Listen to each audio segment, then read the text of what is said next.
A week later, I cleared out my backyard shed and started bringing in materials: bricks, cement, gravel, and dozens of bags of topsoil. Next, I called my buddy Pete, who owed me a favor from the last time I helped him fix a leaky pipe. "You got a truck? I need you to haul some stuff for me."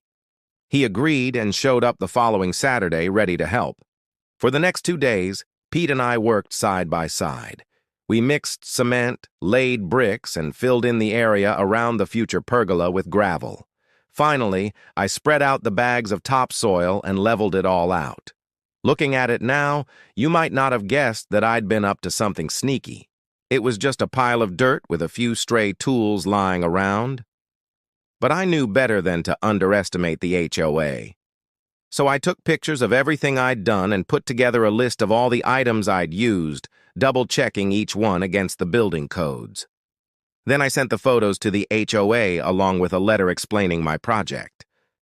"Dear Homeowners Association," it read, "this is to inform you that I will be constructing a pergola in my backyard as a means of enhancing the aesthetic appeal of my property and providing a designated outdoor relaxation space for my family. As you can observe from the enclosed photographs, all materials used are in full compliance with the city's building regulations. Furthermore, the location of this pergola ensures it won't obstruct any easements or disrupt the communal landscape. Should you have any concerns or questions, feel free to contact me directly. Sincerely, homeowner." I knew I'd struck a nerve when I got a response that same day. "Dear homeowner, we acknowledge receipt of your notification regarding the pergola you intend to construct in your backyard. However, we must inform you that your project does not align with the community aesthetics outlined in our covenants, conditions, and restrictions. Therefore, we request that you refrain from commencing construction until we have reviewed and approved your plans." Okay, they had officially stepped too far this time.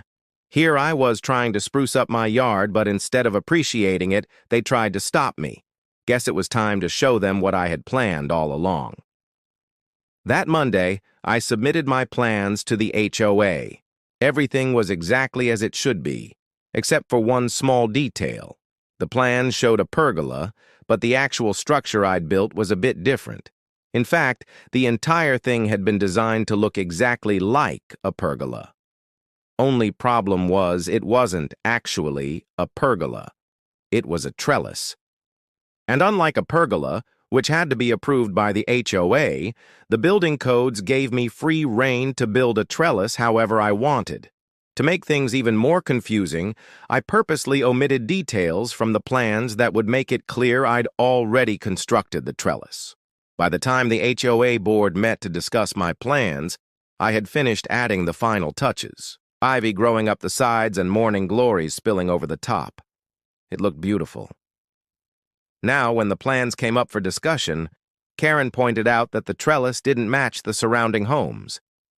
"It looks terrible," she said. "We won't approve it." I smiled.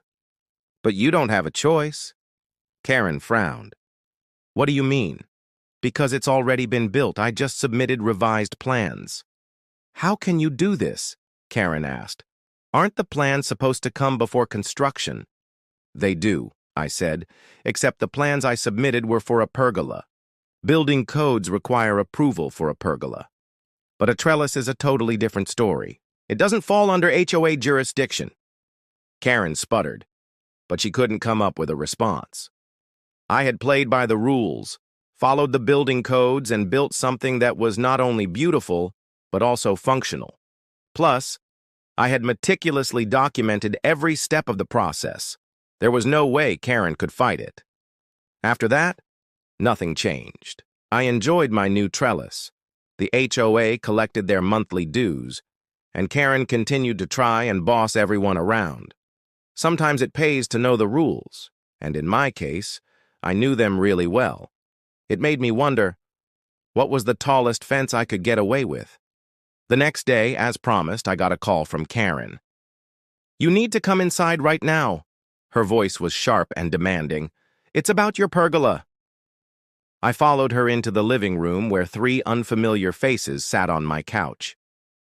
These are the board members from the HOA, Karen explained, and we want to talk about your so-called pergola. One of the ladies cleared her throat.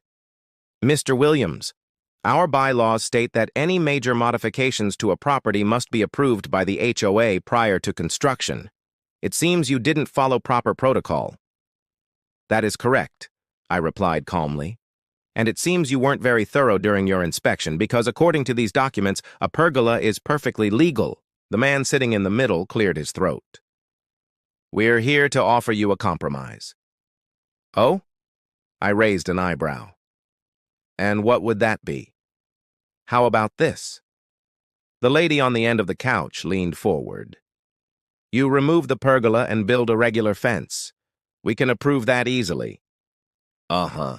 Or, the man continued, you leave the pergola where it is, but paint it white to match the rest of the houses in the neighborhood. See, that's where you guys are missing the point, I said slowly. I don't want to paint it. And second, even if I did, that still doesn't solve my problem with streetlights shining in my backyard. They exchanged uneasy glances. Are you trying to tell me, the lady began, that you won't back down? I took a deep breath. To be perfectly honest, I am not going to compromise on this issue. I'm sorry if that makes things difficult, but I'm willing to go to the city court to defend my right to put up a pergola. It's a structure that has existed in neighborhoods across America for decades. It's a classic design.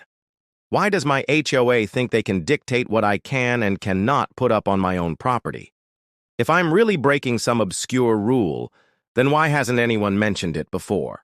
These houses were built in the 1950s. Did nobody think about putting up a fence or pergola back then? Obviously not. But now, 60 years later, you want to pull me up on some technicality. You want to punish me for adding beauty to my front yard and blocking out those obnoxious streetlights? Sorry, but I'm not going to back down. There was silence for a moment. Karen opened her mouth as if to speak, but the look I gave her stopped her cold. I stood up. That being the case, I said firmly, I suggest you leave now. The 3 board members got up stiffly and filed out of my house. Karen lingered for a moment, then turned and stalked away. I stood there watching her, feeling a sense of satisfaction. Maybe I was being stubborn, maybe a little unreasonable, but I refused to back down. I had worked too hard and spent too much money to let Karen and the HOA bully me into submission. Besides, they had started this fight. Now they were going to have to live with the consequences. To be continued in Chapter 3, The Final Showdown.